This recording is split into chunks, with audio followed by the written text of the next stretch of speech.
অসংখ্য হাজারো লক্ষ যুবক আজকে বেকার, তাদের জন্য নতুন করে জব ক্রিয়েশনের ব্যবস্থা করেন। দ্রব্যমূল্য নিয়ন্ত্রণের জন্য বাজার মনিটরিংয়ের ব্যবস্থা করেন। চাঁদাবাজদেরকে আপনারা নিয়ন্ত্রণ করেন।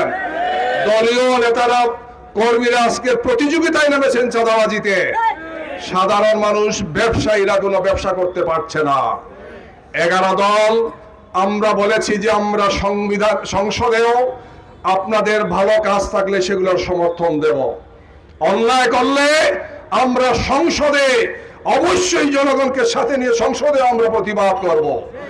রাজপথেও আমরা জনগণকে সাথে নিয়ে আমরা আন্দোলন করব। আমরা একটি দায়িত্বশীল এবং জনগণের বিরোধী দল আমরা হতে চাই। জামাত ইসলামী এবং 11 দল আজকে সেই ভূমিকাটাই পালন করছে গিয়ে। বাংলাদেশের আজকের এই সংকটের পেছনে, রাজনৈতিক সংকটের পিছনে আজকে বিএনপি দায়ী। এদেশের মানুষ আর ফ্যাসিবাদী চরিত্র দেখতে চায় না কোনো সরকারের কাছে। এদেশের মানুষ আর এই দলের স্বৈরশাসক ফিরে আসুক, এটা আজকে আর দেখতে চায় না। আমরা দেখলাম গত 4 মাসে একের পর এক দলীয়করণ হয়েছে, প্রশাসক বসানো হয়েছে, বিসি সরানো হয়েছে এবং অকর্মণ্য কিছু লোককে বিভিন্ন জায়গাতে বসানো হয়েছে। বিএনপির 31 দফার প্রথম দফাই হচ্ছে যে আমরা ক্ষমতায় গেলে সংবিধান সংস্কার করব। সংবিধান সংশোধনের কথা তারা বলেন নাই। বিএনপি তার কোথাও রাখে নাই।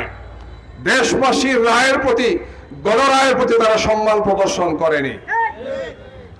আমরা অবাক হয়ে লক্ষ্য করছি আজকে তারা যে কথাগুলো সংসদে বলছেন যে আমরা শতভাগ গণভোটকে আমরা ধারণ করি, সংস্কারকে আমরা ধারণ করি, কিন্তু কার্যত কি করছেন তারা?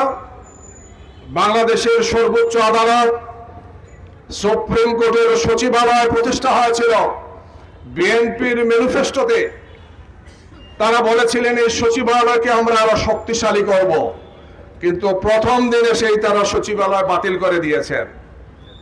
হাইকোর্টে বিচারক নিয়োগের জন্য আইন হয়েছে, তারা বলেছেন আমরা সেটাকে আরো ভালো করিব, কিন্তু কার্যত তারা সেইটাও বাদ দিয়ে দিয়েছেন। আজকে বাংলাদেশ একটি গভীর সংকটের মধ্যে। হাসিনা সরকার দেশের অর্থনীতিকে, দেশের ব্যাংকে ধ্বংস করেছে।